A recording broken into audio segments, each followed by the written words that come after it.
Pada suatu pagi yang cerah, di sebuah kota kecil yang terkenal akan kedamaian, ada seorang polisi muda bernama Aji.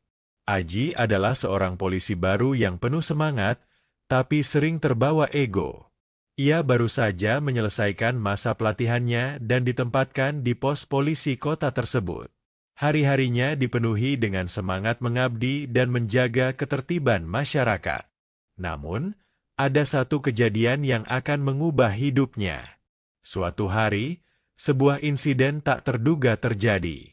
Seorang kakek tua datang ke kantor polisi untuk melaporkan masalahnya.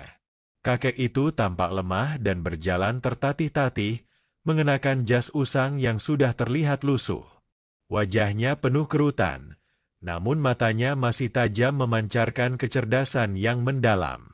Kakek itu pun menghampiri Aji yang sedang duduk di meja resepsionis. Dengan suara pelan, kakek itu mulai menceritakan bahwa ia kehilangan sepeda motor kesayangannya yang sudah lama ia miliki. Aji, yang merasa sudah berpengalaman dengan kasus-kasus seperti ini, segera menatap kakek tersebut dengan tatapan sinis. "Kakek, ini kantor polisi, bukan tempat curhat. Kalau kehilangan motor, datang saja ke polsek terdekat, bukan sini." Aji berkata sambil menolehkan pandangan ke arah layar komputernya. Kakek itu tampaknya tidak merasa tersinggung. Ia hanya diam dan menundukkan kepala. "Maafkan saya, Nak. Saya hanya ingin melaporkan ini kepada polisi." Kakek itu berbicara dengan suara pelan, seolah menghindari konfrontasi. Namun, Aji merasa terganggu dengan kedatangan kakek tersebut. Ia merasa kakek itu hanya mengganggu waktu kerjanya. "Kakek, sudah bilang kan, ini bukan tempat yang tepat. Silakan pergi," kata Aji dengan nada tegas. Kakek itu tersenyum lemah, lalu perlahan-lahan berdiri dan berjalan keluar. Aji pun menganggap itu adalah akhir dari cerita. Tetapi, tak lama setelah itu, datanglah seorang pria berbadan tegap, mengenakan setelan jas dan dasi yang rapi. Dengan wajah serius, pria itu langsung mendekati Aji dan memberikan kartu nama.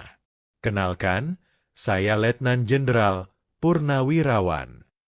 Dedi, saya ingin bicara dengan atasan Anda." Aji merasa sedikit bingung.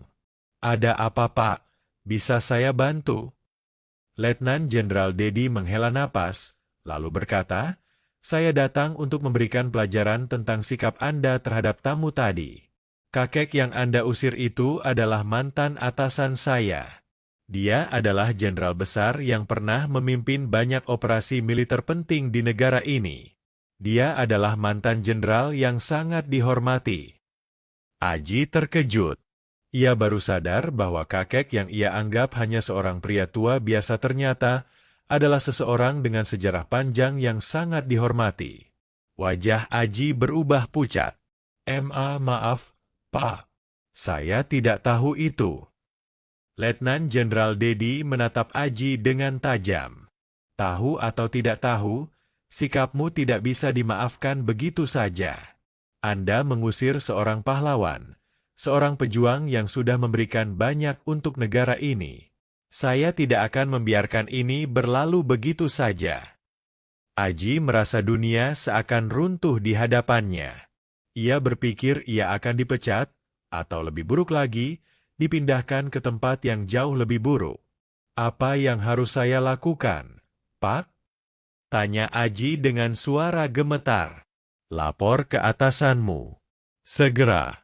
Anda akan dihukum untuk kesalahan besar ini.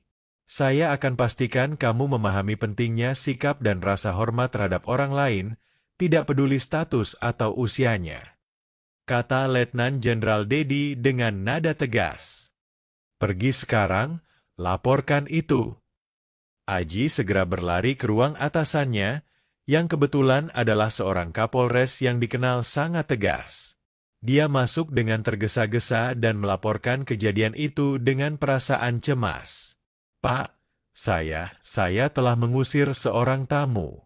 Saya tidak tahu bahwa dia adalah mantan jenderal. Saya sangat menyesal." Kapolres menatap Aji dengan tajam. Aji, kamu sudah tahu bahwa dalam tugas kepolisian kita, sikap terhadap warga sangat penting. Apapun latar belakangnya, kita harus menghormati mereka. Kamu harus belajar untuk menghargai siapapun yang datang ke sini. Kamu sudah melanggar prinsip dasar itu. Kapolres menambahkan, mulai hari ini, kamu akan mendapatkan hukuman. Kamu akan menjalani tugas luar yang berat. Kamu akan bertugas di lapangan tanpa ada privilese. Dan kamu akan diminta untuk meminta maaf secara langsung kepada kakek yang kamu usir. Hati Aji semakin terasa berat. Ia merasa dirinya seperti sudah jatuh dari puncak, dan sekarang harus memulai semuanya dari bawah lagi. Ia tidak tahu bagaimana harus memperbaiki kesalahan besar ini.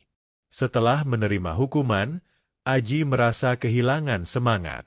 Ia bertugas di luar kota, menjalani tugas yang penuh dengan tantangan. Namun, setiap kali ia berinteraksi dengan warga, ia selalu mengingat kesalahan yang telah dibuat. Kejadian itu terus menghantuinya, dan Aji bertekad untuk tidak mengulanginya lagi. Beberapa minggu kemudian, Aji akhirnya memiliki kesempatan untuk bertemu dengan kakek yang pernah ia usir. Di sebuah taman kota, Aji menemukan kakek itu sedang duduk di bangku. Aji mendekat dengan hati yang berat. "Kakek, saya mohon maaf. Saya benar-benar menyesal atas apa yang telah saya lakukan. Saya tidak tahu siapa Anda saat itu, dan saya bersikap kasar. Tolong maafkan saya," ujar Aji dengan tulus. Kakek itu tersenyum. "Nak, semua orang bisa membuat kesalahan. Yang penting adalah bagaimana kamu belajar dari kesalahanmu. Saya memaafkanmu. Semoga kamu menjadi polisi yang lebih baik ke depannya." Aji merasa beban di hatinya sedikit berkurang. Ia menyadari bahwa kesalahan terbesar bukan hanya dalam tindakan, tetapi dalam cara seseorang menyikapi dan belajar dari kesalahannya. Aji berjanji pada dirinya sendiri bahwa ia akan menjadi polisi yang lebih baik, tidak hanya di mata hukum, tetapi juga di mata masyarakat.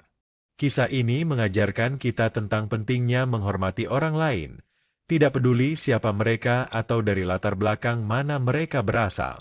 Dalam hidup, kita semua bisa membuat kesalahan, tetapi yang paling penting adalah bagaimana kita memperbaiki dan belajar dari kesalahan tersebut.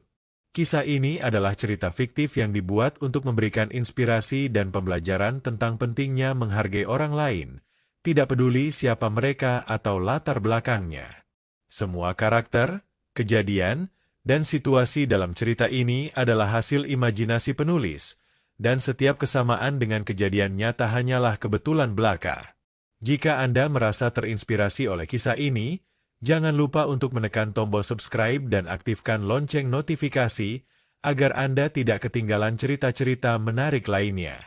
Kami akan terus berbagi cerita yang penuh inspirasi dan pelajaran hidup yang bermanfaat untuk Anda. Terima kasih telah membaca kisah ini hingga akhir. Semoga cerita ini dapat memberikan pelajaran berharga bagi kita semua. Tetap semangat dan jadilah pribadi yang selalu menghargai sesama. Sampai jumpa di cerita-cerita selanjutnya, dan semoga hari Anda penuh kebahagiaan.